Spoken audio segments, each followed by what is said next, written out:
Right guys, so welcome to another Combined Heat video. We are with Dale now, the operations manager of the company. Good looking guy from Essex. On a serious note, obviously you'd seen in the video earlier a few weeks ago what did Love with van. Pash's van, yeah. An umpty. So as a company now we are, we're going to supply him with a new van.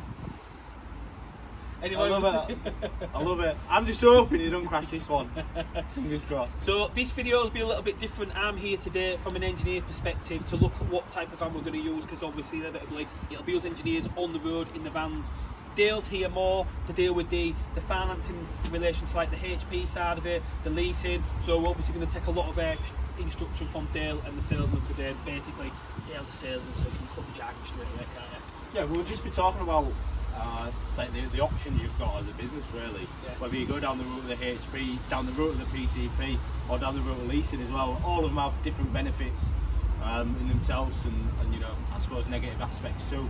But for us as a company, I think this is the best route to go down. Yeah, definitely. And we're looking at using this company, Auto Cars. Jessica, who's kind of videoing today, doesn't want to be on because she's not on the uniform, so I said branding's everything, you know. Part of the bag. But anyway, we was looking at a couple of places. Where was we looking?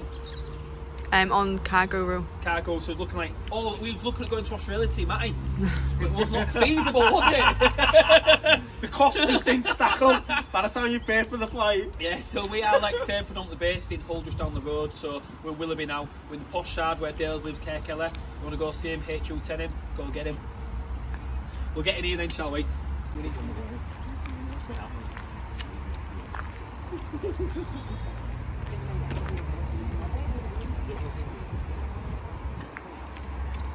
Ladies first. That's why I'm last then. Get your in then. Right, so we're just sat in the waiting room now. I've got the couch and Dale's got. What? I'm sat on the couch and what chair have you got? Very dodgy chair. Glad we haven't got these for the office, Jess. So we're just waiting to speak to obviously Gary now about the van. The offer is going to give us, and which is the best road to go down, as in HP. What's the ones we spoke about? HP, PCP. What's it for? Obviously, look, you forget thingy, don't you? Plumbing and heating company, aren't we? Yeah. We need a van that's fit for purpose. Obviously, look, crashing his van. So, right, so we're in now. Just getting a coffee made for us. We're in with Gary, the man, the gaffer. He's taking on advisors. I'm kind of handing on to Dale and Gary now. Obviously, which road is to go with the van. Obviously, we've got money sat in the business, but I'm more of an engineer when I come to this, so I put a lot of effort into Dale, and obviously Gary going to kind of fill in which is the best way for us to go, stage right in the business in relation to getting a van. So, yeah, so I suppose the big major question for us is, obviously we're considering which route to go down. So I was saying to Nathan, there's massive benefits going down the route of leasing. But looking at it from a kind of a business perspective, I know that there's massive benefits to us as a company going down the HP route and also the PCP route. Am I right in saying that? Yeah, you have got the three options. You've got the lease, you've got your PCP, and you've got HP. Let's bring you a coffee. Cheers. Thank you. Cheers. Thank you, Joe. Yeah, so you've got three routes you can take. I mean, with PCPs they're okay, but you are limited. If you do a 3-year PCP, you're limited to how many miles you can do a year. Yeah. You have got three options at the end of a PCP where you can hand it back. You can pay the final payment, because there will be a final payment. Some people call it a balloon. It's not. It's just a final payment. Or you can part exchange it. Right. The downside for me with the PCP is that if you do a 3-year PCP, when you get to 3 years, you've got to make a decision. Right, you hit a stopgap solid, where they say to you, right, do you want to buy it, do you want to part exchange it, or do you want to just give us it back? Yeah. If you go down the route of giving it to them back, and you've exceeded the mileage, there'll be penalties. Right, so much per mile. The other thing is, if you give it to them back, if Nathan's not a good driver and he ends up with like 2 scuffed alloys and he's caught the bumper of the car or whatever, they also take that into consideration, because they've put a guaranteed future value on it. Yeah. That guaranteed future value won't work if it's been destroyed. Yeah, so that affects the value. Yeah. So therefore, that to me, I think is I'm not very. I don't really like them personally. If you was they work well with a brand new vehicle. Okay. If you was a smaller company, say for example, you was delivering cakes, you wasn't doing as much mileage, shall we say? Yeah. I mean, is it something any businesses should consider? It is. If you're doing low mileage, Yeah. then the guaranteed future value will be more in 3 years. Right. So if you're doing 12,000 miles a year, Yeah. in 3 years' time, they might see your van as worth 10 grand. Yeah. If you're doing 5,000 miles a year, they might see it as 15 grand at the end. Right. So that comes off the buying figure at the beginning. Right. Yeah. So consequently, your monthly payment might be slightly less. Yep. Because you've got a bigger residual value at the end. Yeah. On the flip side, if you want to keep the vehicle longer than 3 years, you've got a bigger chunk to find to keep it. Yeah. So a PCP's worth more for if you're going to keep it 3 years exactly, and then you're going to part exchange Yeah, it. you'll flip it. See, like constantly when we started, and obviously we've been going like 7 years now, but when we started, obviously with Jessica, we bought the first van, we bought all our vans outright, but I feel financially now, it's not viable for us to buy one outright with the overheads we have, do you know, so it's looking at another option. No, the big consideration as well is, as Jessica's probably alluded to quite a few times, is having the lads off the road. You have the lads off the road. If we have, lads off the road, say for example, even just 10% of the year, the revenue that we've lost from that van being down and having to double up on a job when we necessarily don't have to, because we've got a volume of work for each individual engineer. We don't tell her what we spent the last 6 months on vans, Jessica, and she's videoing today, so you'll hear her voice out of nowhere. In excess of about £7,000 Did you see that? in about 6 months, and that's what we're going for. The fact of we'd bought our original vans outright, but they was obviously older than what we're going for now. And what comes with an older van is the maintenance. Yes, so obviously they're going through for more maintenance. Well, we'd like to think a lot quicker than what this van should do for us because it's newer. Yeah, absolutely. That kind of figure you're giving there doesn't even take into account the revenue loss in terms of business, does it? No, that's just literally the repair costs. Yeah. So PCB, Nishnish, buying it outright. So what we're left with there then? Well, it's going to be yours if you keep it. If you like the van and you keep it going and it's working for you. Yeah. At the end of 5 years, it's yours. Right. Because that's on normal HP. Right. So that way it becomes yours. You're not restricted to mileage. So let's just say, for argument's sake, your business changes. Yes. And you get a contract in Scotland. Yep. Now it's going up and down to Scotland, backwards and forwards, and the mileage is going up on it. It's not relevant. It don't make one iota of difference because you've got it on HP. And if it does have a prank, you get it repaired or whatever. Of course. Again, it's far more flexible with the HP. And 5 year HP in relation to a 3 year PCP, you're only a small amount difference on the monthly payment. Because you're getting the loan over a longer period. Even though you paid off more, i.e. every penny, you're getting over a longer period. And the other advantage of HP, which I always try to explain to people, is you're only paying the interest for as long as you're paying the monthly payment.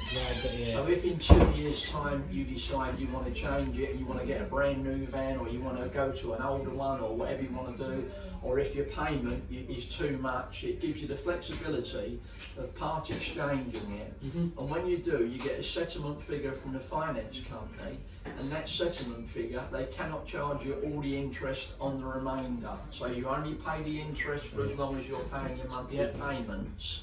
And the interest is spread over the 60 payments. Right, yeah. Are you with me? Yeah. So, I think the only thing in this situation, obviously, laying money and stuff out is a concern. They did a deposit payment. The van we've seen up there, which will take us a show shortly, is about 15 grand. Am I right in saying that? Yeah, plus VAT. Plus VAT. So the deposit as a business where we are now, am I right in saying that we are VAT registered? So we pay the VAT down payment now, but then we get that off in our next quarter. Yeah. So it's a win-win. If you finance it, basically the finance company, you have to pay the VAT. They won't finance the VAT. Yep, that's fine. So you pay your VAT and then you can finance the remainder. Yeah. And when you go to sell it, because you've paid VAT on that vehicle, you can claim the VAT back. Yeah, of course, yeah. So does the same principle apply in terms of if you was to lease a vehicle then in regards to the VAT? Just out of interest. I think it is exactly the same, yeah. But with leasing it again, that is something, another complication with leasing is if you take out a 3 year lease, you've got it for 3 years. Yeah. You can't get out of it in 2. Yeah. You'll never own that van, will you? And you'll never own it. No, you're renting it basically, but you've signed a contract to rent it for 3 years or 2 years, or however long you do your lease for. Yeah. So that's the sticking point on that. So if things do go pear-shaped, it gets very messy. Why do companies often tend to lease vehicles then? Is there a reason for it? You can get the VAT again through your accountant. Okay. You can get the VAT back that way. It's business stuff, isn't it? Obviously, we're growing company as it stands now, so we're trying to grow with the punch. And I suppose do what's right for us as a business at this stage, isn't it? I think what you're doing at the moment is the right way to go. Yeah. Because if things do go wrong, you can get out of it, you can sell it, you can part exchange it. You've got no big balloon payments or anything like that. The only thing that you'll owe is the outstanding balance on the finance, minus all the interest that was on it. Yeah, definitely. And I feel like obviously that's the way to go, don't you think, Jessica? Yeah. So when you've had your coffee, I'll take you out to the van and show you it. There's no major panic. I've got plenty of time. Right, I'll show you the van that we've got. See what you think. We're moving away from Ford though, that's the only thing. Look at this, Dale, what we're saying about Ford and Fusion, Renault. Give it a go. What do you guys think? Leave a comment.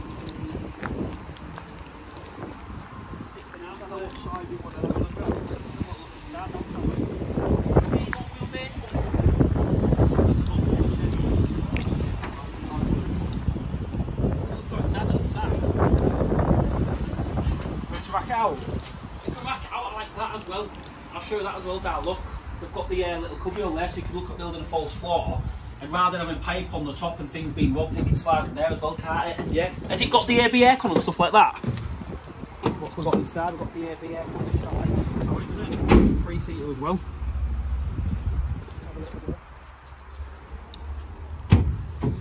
I think the question what I want to ask you guys is, does this van fit the Caprani bill? It looks nice inside. Yeah. Has it got full service history and everything as well? Yeah, it's full service history, and we will service it and put a fresh MOT on it for you. Right. There'll be no advisories. We'll do a proper job on it. You've got electric mirrors, electric windows. You've got your Bluetooth on there as well, so you can talk away whilst you're working. Well, I like it, I'll be honest with you. It's down to you, Jessica, and down to Dale, obviously the financial side of it. Gary's proposal's the HP. How much is the van? 14,980 plus the VAT. Can we do that though? Of course we can. Right, so what we're thinking, Dale? He's over here, he's having a look round at the tyres. What we're thinking? 14,999 plus that. 980. 980. Obviously, you know what I'm like, a bit of a hoarder. I think, can we let that money go? Obviously, you guys need to step in here because it's alright me thinking I've got control, but... We've already done financial forecast and we've got that covered. And everything else. I think we need a new van. We can't drive that van, can we? The other van's dead. We'll stick to ours is. One died. Have you got one that's died then? Yeah, one of the lads crashed it, writ it off. With the prices of vans though, hence why we're buying this. That's more reasonable. Ford Transit. But yeah, I think it's a reasonable price, isn't it? So we're going to go for the HP road. A lot newer. And then like 10 years newer than what we've got. Gary's saying there again, you'd think you not have much issue. So like you rightly so said there, Dale. Less van off the road, less business can make more money, can't it? So I think that's it. We'll pop back in then, and obviously we'll get the deal signed with Gary, shall we? Beautiful. Thanks deal very done. much. Now we've done the figures, then you're happy with the figures? Yeah, all stacks up. Fantastic. So all I need now off you is a signature. If you can just put a signature on there, and then we'll get you sorted out. Smashing. So obviously the deal has been done. Again, it's nice in these situations that obviously Dale can take a bit of lead with Gary in relation to the van. Obviously Jessica's on the camera as well. I'm not going to lie, it is quite scary obviously going from one man in a van to there's 7 of us at the company now with 4 vans on the road, new vans in there as well, so I do still worry sometimes financially support things, but the company's in good hands with Dale and Jessica doing what they do. As long as they've got the financial forecast correct and I know what is needed and moving forward in the business, I'm more than happy. So new van on the road, we've got a good warranty and stuff with it, so all good. So I'll put all your paperwork into one of our folders, so you've got everything together. Your MOT's in there, your invoice and your bits and pieces. You've taken the warranty out, so you've got 18 months warranty. Keep your booklet in the glove box, and if you have any issues at all, you can go to any garage that's VAT registered. They will ring the warranty company, and then they liaise with the garage, and they will pay the garage. So there's no excess, and it's actually a fantastic warranty. The claims limit is up to the value of the van for each claim. and the hourly rate that they'll pay is £70 an hour plus VAT. So providing the garage doesn't charge more than that, then everything will get paid for. Failing that, then you'd have to pay the difference. Yeah, fantastic. So are you okay with all that? Yeah, gives you peace of mind. Once again, thank you very much for your business. Enjoy it. Thank you, Gary, very much. Thank you. No, you're more than welcome, and that's all your paperwork in there, and that's your keys. Thanks, Gary. Right, I think we've done that. That's everything all done in that. I'm happy with it.